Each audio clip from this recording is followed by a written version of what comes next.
ফার্মের মুরগি দিয়ে মজাদার চাইনিজ ভেজিটেবল রান্না করতেছি। দিয়ে দিলাম সয়াবিন তেলের সাথে সামান্য একটু বাটার দিয়ে দিব। বাটারটা নেড়ে নেড়ে যখন গলে যাবে তার উপরে দিয়ে দিব মাংসটা। এটা আগে থেকে সিদ্ধ করে রাখছিলাম আদা রসুন আর গোলমরিচ দিয়ে লবণ দিয়ে।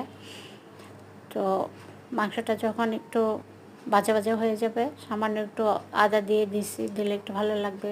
এটা একটু লাল লাল হয়ে গেলে সবজিগুলো দিয়ে দিব। সবজির মধ্যে আছে পেঁপে, গাজর আর বরবটি।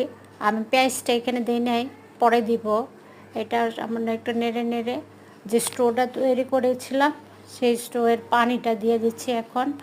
এই জন্য এই পানিটাই দিতে হয় সবজির মধ্যে, আলাদা পানি দিলে ভালো লাগে না। এখন ক্যাপসিকামটা দিলাম, ক্যাপসিকামটা একটু দেরিতে দিলাম, না হয় বেশি সিদ্ধ হয়ে যাবে, ভালো লাগবে না।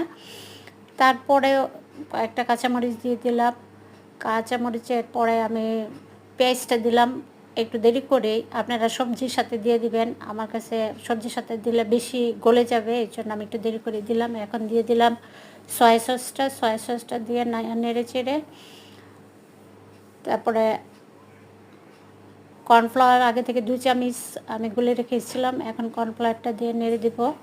কর্নফ্লাওয়ারটা যখন একটু ঘন হয়ে যাবে তখনই বোঝা যাবে যে হ্যাঁ সবজিটা হয়ে গেছে। এটা আরেকটু ঘন হবে। তো আমার সবজিটা পছন্দ হলে ভিডিওটা সাবস্ক্রাইব করবেন।